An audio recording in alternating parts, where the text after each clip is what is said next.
Hello students, IIT brain में आपका स्वागत। आज हम फिजिक्स में आईई इरोडो के प्रॉब्लम 3.49 पे डिस्कस करेंगे। सो एक बार आप पहले क्वेश्चन सुन लें। The potential V in terms of X Y of an electrostatic field E vector equal to 2axy i cap plus a x square minus Y square j cap where a is a constant, I and j are unit vector of the x and y axis is। यानी क्या case है समझें कि आपको एक electric field strength vector given है, कुछ इस तरह से ये दिया गया है। आप देखें, यह है 2axy i cap plus ax square minus Y square j cap, और इस इलेक्ट्रिक फील्ड स्ट्रेंथ वेक्टर की हेल्प से आपको पोटेंशियल को एक्स वाई के टर्म में कैलकुलेट करना है। सो कैसे करेंगे समझें। हम जानते हैं कि इलेक्ट्रिक फील्ड को, चूंकि ये क्वेश्चन में गिवन है कि ये एक्स वाई प्लेन पे सॉल्व किया जाना है, तो अगर हम इलेक्ट्रिक फील्ड को एक्स वाई कोऑर्डिनेट्स के टर्म में पोटेंशियल से कनेक्ट करें तो पोटेंशियल ग्रेडियंट के टर्म में इस रिलेशन को कुछ इस तरह से दिया जा सकता है। ध्यान से देखें, ये होगा minus del V by del X I cap minus del V by del Y J cap. So electric field और पोटेंशियल के इस रिलेशन के बेस पे अगर मैं पोटेंशियल को सॉल्व करने की कोशिश करूं तो किस तरह से ये सॉल्व होगा एक बार समझें। अगर मैं दोनों इलेक्ट्रिक फील्ड्स में एक जो गिवन है और एक जो हमने फॉर्मूले से लिखा है आई के कोफिशिएंट्स कंपेयर करूं तो मुझे मिलेगा minus del V by del X equal to 2axy। और ठीक इसी प्रकार अगर मैं del V by del Y negative को जे के कोफिशिएंट से कंपेयर करूं, यानी जे और जे के कोफिशिएंट आपस में कंपेयर करूं, तो यह बन जाएगा minus del V by del Y equal to ax square minus Y square.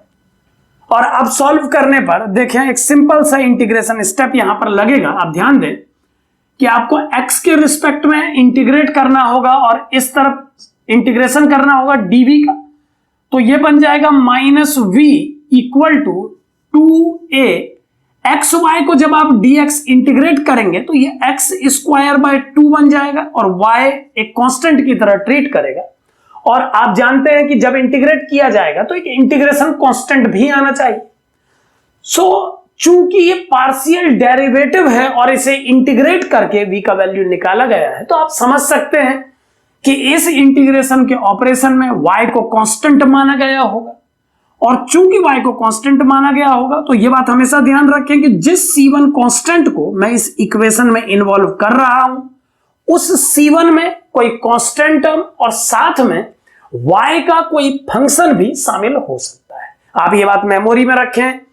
Further step में हम इस बात पर ध्यान देंगे कि इस C1 कांस्टेंट में कांस्टेंट्स तो इन्वॉल्व हैं ही, साथ में y के फंक्शन के रूप में लिखा जा सकने वाला कोई टर्म भी इस C1 के अंदर इन्वॉल्व है।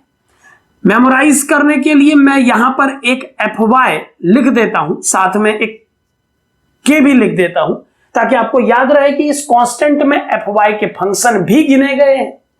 ठीक इसी प्रकार अगर मैं इस दूसरी इक्वेशन को इंटीग्रेट करके v का वैल्यू कैलकुलेट करूं तो मुझे मिलेगा minus v equal to a into D Y के लिए इंटीग्रल हो रहा है, तो यह बन जाएगा x स्क्वायर y और y स्क्वायर का इंटीग्रेशन y क्यूब बाय 3 हो जाएगा। आप बेहतर समझते हैं, इंटीग्रेशन के सिंपल स्टेप्स हैं ये सब।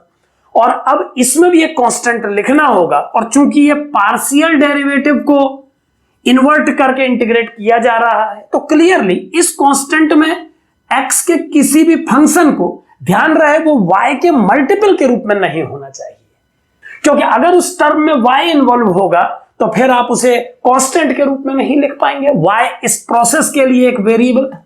सो fx लिखने से मेरा अर्थ प्योर x पर बनाया हुआ फंक्शन है, और ठीक इसी प्रकार पहली इक्वेशन में आने वाला fy एग्जैक्टली y का ही फंक्शन होना चाहिए। और एक कांस्टेंट के रूप में मैं इसमें k डैश को लिख देता हूं। सो इस तरह से अगर हम इन दोनों डिफरेंशियल इक्वेशंस को सॉल्व करें तो ये दो आउटकम हमें मिलेंगे पोटेंशियल के लिए। अब यहां पर ध्यान दें कि ये पोटेंशियल जो दोनों इक्वेशन से दिखाए जा रहे हैं ये सेम फील्ड के लिए ही बनाए जा रहे हैं। सो इन दोनों को सिमिलर होना चाहिए। सो अब हमें ये डिसाइड करना होगा कि जो फाइनल आउटकम हम देंगे उसमें कौन कौन से टर्म्स को इन्वॉल्व रखना चाहिए हमें। सो ध्यान दें कि सबसे पहला टर्म इस एक्सप्रेशन में ए एक्स स्क्वायर वाई के रूप में हमें दिख रहा है और इस एक्सप्रेशन में भी ए एक्स स्क्वायर वाई के रूप में एक टर्म इन्वॉल्व है। सो क्लियरली माइनस बी को जब प्रेजेंट किया जाएगा तो एक टर्म के रूप में ए एक्स स्क्वायर वाई को लिया जाना चाहिए। सेकेंड टर्म में अगर हम बात करें तो इस इक्वेशन में एक कांस्टेंट को हमें लेना है और y के किसी भी इंडिपेंडेंट फंक्शन को कांस्टेंट के रूप में एक्सेप्ट किया जा सकेगा।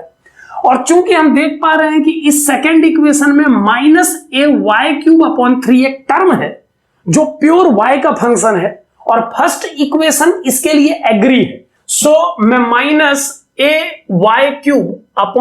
को भी अपने आउटकम में मौका देना चाहूंगा।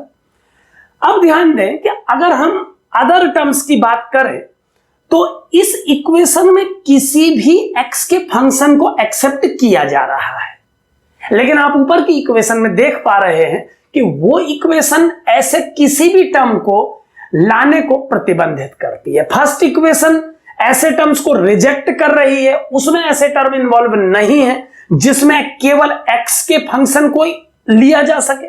सो इस fx को एक फंक्शन के रूप में अपने आउटकम में हम नहीं ले पाएंगे।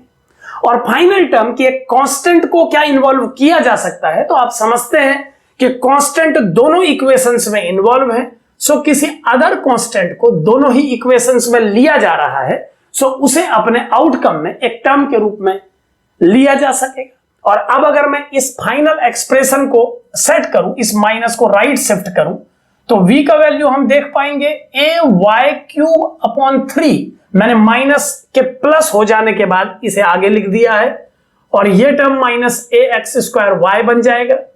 और यह टर्म जो कि अब -k बन चुका होगा, इसे फाइनली मैं एक कांस्टेंट लिख करके प्रेजेंट कर रहा हूं। मैंने -k को c से रिप्लेस कर दिया है। आप यहां ध्यान दें कि कांस्टेंट को या कई कांस्टेंट के पैकेट को एक नए कांस्टेंट में रिप्लेस किया जा सकता है। सो मैंने +c लिख करके जितना भी कांस्टेंट इस इक्वेशन में इन्वॉल्व होना चाहिए उसे प्रेजेंट कर दिया है। अब जो आउटकम दिए हैं उसमें ay को कॉमन लिया गया है। सो ay को कॉमन लेकर के एक बार हम अपना फाइनल एक्सप्रेशन बना ले और फिर देख लेते हैं ये क्या वही है जो ऑप्शन से मैच कर सकता है। एक बार देखें, ये हमारा आउटकम है ay × y² - x², एग्जैक्टली, और यही इस क्वेश्चन का सही चॉइस है। तो इस तरह से आप अपना आउटकम कैलकुलेट कर सकते हैं एक्स वाई के फंक्शन के रूप में। यहां पर ध्यान दें, जब आप डिफरेंशियल इक्वेशंस जो पार्शियल फॉर्म में बनी है उनको इंटीग्रेट करके v के लिए फंक्शन तैयार करते हैं तो उसमें आने वाले एडिशनल कांस्टेंट टर्म्स जिसमें x और y के सिंगल फंक्शन भी शामिल होते हैं को पिक करने में थोड़ा सा आपको सावधानी बरतनी होगी। आपको केवल वही टर्म अपने आउटकम में लेना पड़ेगा जो दोनों इक्वेशन एक्सेप्ट करती हो, क्योंकि ये दोनों ही पोटेंशियल इक्वेशन सेम पोटेंशियल को एक्सप्लेन कर रही है। Thank you.